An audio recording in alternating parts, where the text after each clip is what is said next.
Congress party और उसके जो सहयोगी दल हैं, इन्हें हिंदू संस्कृति से, हिंदू सभ्यता से, भारतीय संस्कृति से, भारत की सभ्यता से, सनातन की सभ्यता से, सनातन की संस्कृति से और सनातन के प्रतीक चिन्हों से भी चिढ़ है।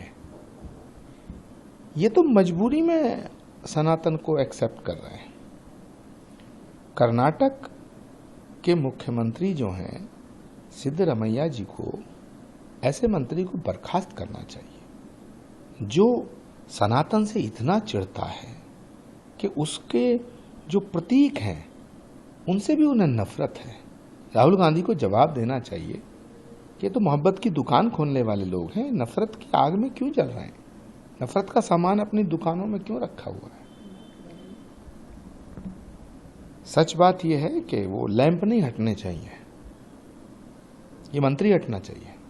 सर, जनवरी से लेकर अगस्त में, अब अगस्त खत्म आ रहा है, 7-8 महीने बाद इस तरीके की बयानबाजी करना कि उनसे आपत्ति है, उनको हटाना चाहिए, तिरुपति बालाजी जैसे मंदिर में लगे में उनको फिर दोबारा वहां लगाया जाए। मैंने कहा ना कि इन्हें हिंदुओं से ही नफरत है, हिंदुओं के त्योहारों से नफरत है, देवी देवताओं से नफरत है।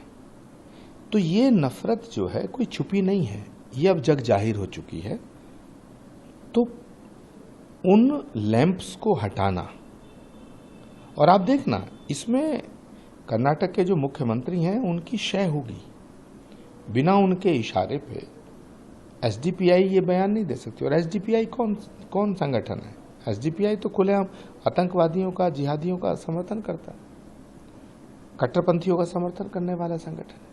ऐसे संगठन को साथ लेके सरकार चला रहे हैं आप, ऐसे संगठनों को बढ़ावा देते हैं, तो आप तो भारत के खिलाफ काम कर रहे हैं। मुख्यमंत्री को जवाब देना चाहिए। कोई कहता साहब ये सनातन का प्रतीक क्यों है, भगवान राम का चित्र क्यों है? तो फिर संसद में और भारत के संविधान में जो राम दरबार का चित्र है उसे भी हटाने की मांग करेंगे ये। तो ये एक लैंप के, एक प्रतीक के खिलाफ नहीं है, ये पूरी की पूरी भारतीय संस्कृति के खिलाफ है लोग। और जो भारत की संस्कृति के खिलाफ है, भारत की सभ्यता के खिलाफ है, जो सनातन के खिलाफ है, उसे मंत्री रहने का अधिकार नहीं है। सर, अगर बात करें बंगाल में जिस तरीके से हिंसा हुई है, ममता बनर्जी उस पर कोई कार्रवाई नहीं कर रही है, तो क्या लगता है कि कहीं ना कहीं ममता बनर्जी को कांग्रेस या उनके सहयोगी दल का कोई सपोर्ट है? एक जिस तरीके से वहाँ इतना रोज हिंसा हो रही है, 2 दिन पहले भी हुई है, कल भी हुई है, तो कहीं ना कहीं उसमें क्या लगता है कि आपको उसमें? देखिए, बंगाल की स्थिति बांग्लादेश जैसी हो रही है। इस देश के इतिहास में ऐसा कभी नहीं हुआ कि भारत के राष्ट्रपति ने भी ये कहा है कि मैं भयभीत हूं बंगाल की स्थिति को देख के, मैं चिंतित हूं।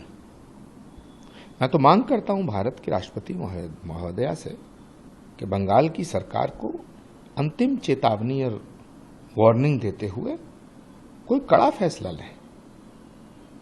एक चीफ मिनिस्टर दूसरे राज्यों में दंगा फैलाने की, अराजकता फैलाने की धमकी दे सकता है? ममता दीदी सरेआम दंगा फैलाने की धमकी दे रही हैं।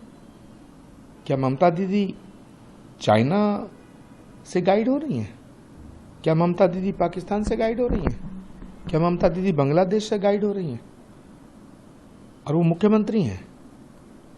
तो देश के गृह मंत्री जी को इस पे संज्ञान लेना चाहिए, इसका संज्ञान लेना चाहिए, इस पे फैसला करना चाहिए। और पूरा विपक्ष मौन है। एक चीफ मिनिस्टर पूरे देश के अन्य राज्यों में दंगा कराना, अराजकता, वायलेंस कराने की धमकी दे रहा है, तो क्या ममता बनर्जी आसाम में आग लगाना चाहती हैं, यूपी में आग लगाना चाहती हैं, महाराष्ट्र में आग लगाना चाहती हैं? और विपक्ष चुप है, राहुल गांधी चुप है। अरे भैया, मोहब्बत की दुकान वालों, जरा कुछ तो बोलो। एक तरफ ये लोग पूरे देश को जोड़ने की बात करते हैं, कांग्रेस कहेगी हम अखिलेश यादव हों या तेजस्वी यादव हों, सब लोग एक साथ जुड़ने की बात करते हैं। वहीं ममता बनर्जी के इस तरह का बयान, और किसी राहुल गांधी या अखिलेश यादव किसी ने भी इस बारे में कुछ नहीं बोला कि वो जिस तरह की बयानबाजी कर रहे हैं। राहुल गांधी हों, अखिलेश यादव हों, ममता बनर्जी हों, ये इस देश को तालिबान बनाना चाहते हैं। इन्हें हिंदुस्तान अच्छा नहीं लगता, ये इस मुल्क को तालिबान बनाना चाहते हैं, इसमें सिविल वार करना चाहते हैं। और मैं भारत के प्रधानमंत्री, भारत के गृह मंत्री, भारत की राष्ट्रपति से निवेदन करना चाहता हूं कि इसे गंभीरता से लें। सर कल खुलेआम एक बीजेपी नेता पर फायरिंग की जाती है, उसका वीडियो भी वायरल होता है बंद के दौरान। एक तरफ जहां बीजेपी पूरा बंद का समर्थन कर रही थी, वहीं तृणमूल कांग्रेस कह रही थी कि नहीं बंद नहीं है। खुलेआम लोग सड़कों पर हथियार लेकर आते हैं, बमबार्डिंग करते हैं, गोली चलाते हैं। तो इतनी ज्यादा सब भयानक स्थिति बंगाल की हो रही है। देखो भैया, ये सवाल बीजेपी के नेता पे गोली चलाने का नहीं है। किसी एक नेता पे गोली चलना, किसी एक नेता के साथ हिंसा होना, ये सवाल नहीं है। सवाल है देश के ऊपर हमला हो रहा है। ये राहुल गांधी जी जब से पूरे विपक्ष के नेता बने हैं, तो ये इनकी संगत का असर है, इनकी सोहबत का असर है। सारे विपक्ष के नेताओं का बंटाधार होगा, लेकिन विपक्ष के नेताओं का बंटाधार हो, बर्बाद हो, वो विपक्ष जाने। देश तो बचना चाहिए। ये तो देश को बर्बाद करना चाहते हैं। तो सवाल देश का है, सवाल इस भारत का है, भारत की संस्कृति का है, भारत की सभ्यता का है। एक आदमी चीफ मिनिस्टर, एक ममता जी चीफ मिनिस्टर है और बाकी राज्यों में अराजकता की धमकी दे रही है, और वो चीफ मिनिस्टर है। एक मिनिस्टर है, वो कहता साहब ये लैंप उतार दो क्योंकि इससे सनातन धर्म का। अरे सनातन के बिना भारत कहाँ है भाई? भारत के बिना सनातन नहीं है और सनातन के बिना भारत नहीं है। ये समझना पड़ेगा।